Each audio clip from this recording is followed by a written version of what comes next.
Hello, I'm Marion Kratzing, and in this video I'd like to take you through how to use your Career Avenues action plan. In our action plan, we've incorporated elements of decision quality theory. This is a framework for good decision making that's been used for over 30 years by some of the world's largest organisations to face the most complex and important choices. There are 6 steps to decision quality. 2 of them you've already done through your exercises in the Careers Explorer, and they were generating alternatives and getting reliable and meaningful information. The other 4 steps we're going to do in the action plan, and these include setting the objectives and working out what decisions have to be made, considering your strategies to make that decision, evaluating the options, and then making your decision. So let's have a look at step 1, setting your objectives. This step asks you, what does success look like to you? And to answer the question, we've given you a range of elements that might be important to you, but you can also add your own. These include your values and interests, your preferred work environment, your strengths and capabilities, and the career outlook and opportunities offered.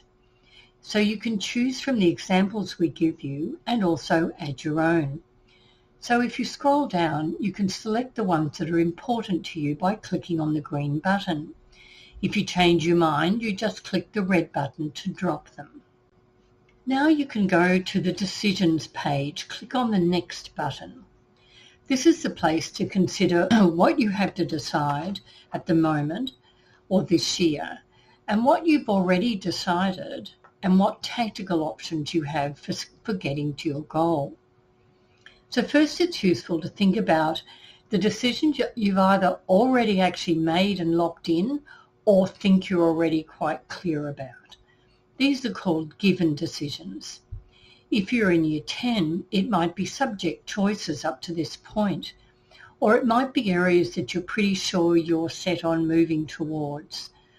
You can also add any that you want.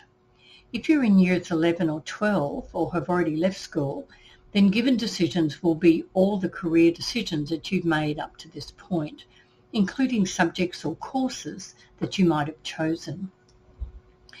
So you can click on a decision option or add your own to create your given decisions.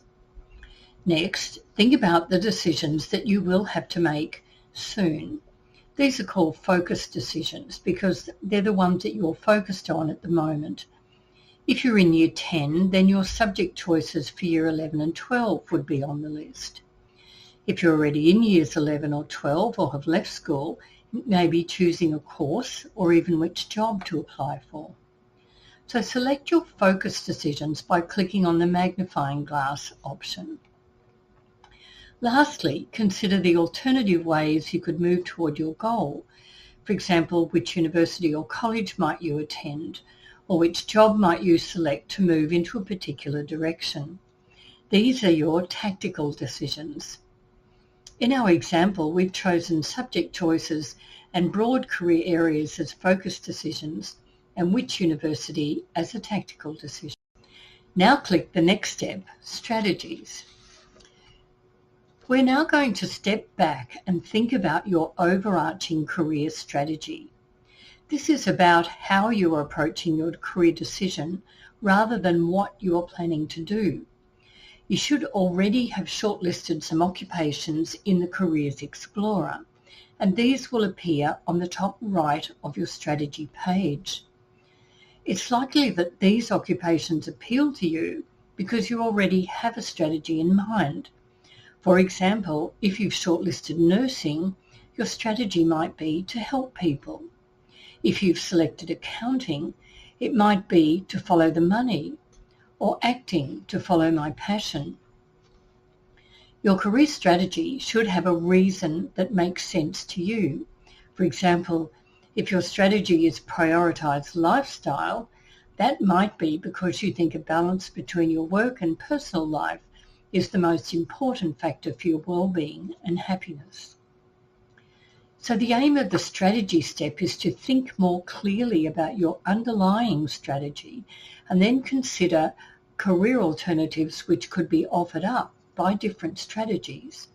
It will also show you how different strategies influence your decisions, such as selecting subjects, courses, or employers. So the first step is to click the green button against each strategy to add it and select the strategy that matches one of your shortlisted occupations. If none of the strategies resonate with you, then add your own.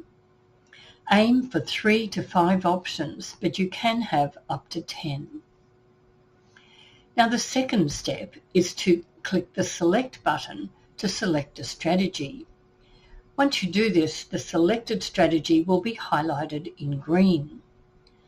You have already defined your focus and tactical decisions, so you can now add the choices for each decision which correspond to that strategy. For example, if you're considering nursing, aligned with your strategy to help people, and your focus decision is subject selection for year 11 and 12, you might consider adding biology as a choice which aligns with that strategy. Your choices are now saved against that strategy, so next time you highlight it, they will appear again in green. You do this toward the bottom of the page. Now move back up the page and unselect the first strategy and select your second strategy. Now go down the page to the decisions area and add any subjects that you might need for this second strategy. In this example, you might add another course option or a university and college option. Now click Select on each of the ones you would need for your second strategy. Go ahead and do the same thing for your third strategy. For example, if your third strategy was Play It Safe, then select that and scroll down to add the subjects you might need and the broad career area at university, for example. Those choices will then be saved against that strategy, but it means that down the bottom of the page there, you can see everything that you would need to select for all of your strategies. So you're starting to get a handle on the big picture here. Now click the next button to go to Evaluation. Here you can compare your different strategies with how well they meet the objectives that you set at step 1. Go through and click the button to select how well you think they fit with your values and interests, your work environments, your strengths, and the career outlook you are looking for. You can then click Next to go to the summary page. This page sums up your strategies and shows you the decision options and fit for each one. At this stage, you only have to make your focus decisions, and it may be that you can still keep a number of strategies open at this point by making choices that allow all of them to remain open. However, if you are in Year 12 or have left school, you may need to firm things up at this point. You can go back to your Careers Explorer at any point and get more information to help you decide. Go back over your action plan and reconsider each step to make sure you haven't forgotten anything, and then move on to your Evaluate page to make your final decision. You can also use the Resources link in the left menu to get more information. Look under the Post-School Options menu. We hope this process will help you arrive at a well-thought-out choice for now, and that you will come back and use your action plan again when you come to your next career decision point. You can simply unclick the choices that you have made now, and in the future you can select a new set. Thank you for listening.